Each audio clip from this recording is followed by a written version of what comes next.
Hi guys, next video, just a short little one on what to do with all of these things. Now these are bike cables, and if you do scrap bikes, these things just add up, they get in the way, they become a trip hazard.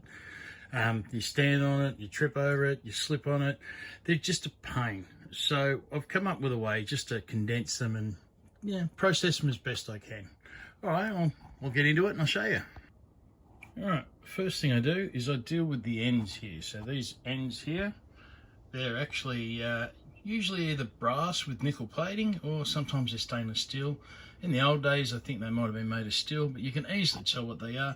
What I do is I gently, and I do mean gently, just tap it very gently on, in my case, the drop-in anvil, while I'm turning it around and turning it over, and eventually it becomes loose. And it'll just eventually just pop off like that.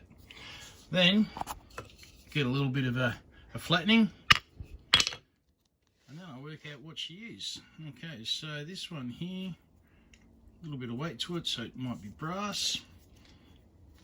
Where'd it go? There we go. Then we'll just take it over here.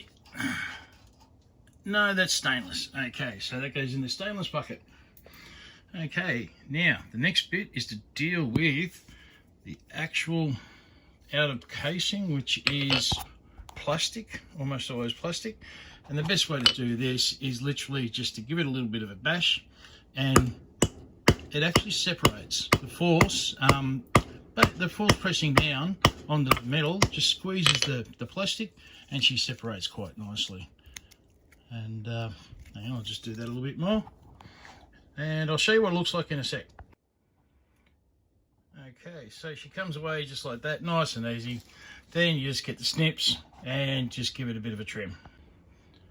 What you end up with is a little bit of plastic that you just, unfortunately I chuck that in the bin at the moment. I'd like to reuse it a bit more, but can't find anyone to process all that just yet.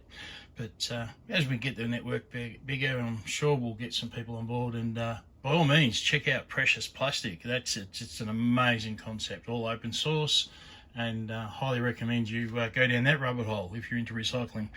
Okay, now the next is just the metal cable. Just snip that up, and then of course you've got the two little end bits of stainless steel. So that cable is all of a sudden just put it in the bins, in the buckets, and condense it down for handing on to the next person, whether it be the scrapyard or whether it be someone else that you're in your network. All right, just a way to basically deal with the big mess. Once they actually accumulate and tangle, it's just annoying. And space, it's one of your best assets. That and buckets, the plastic buckets. I might do a video on the buckets actually, because that's something that's really overlooked. But anyway, guys, that there is just a very, very simple, very, very basic way just to deal with all those things. Once you decide you're not keeping any that particular cables, just process them, condense them, move them on. Okay, thanks guys.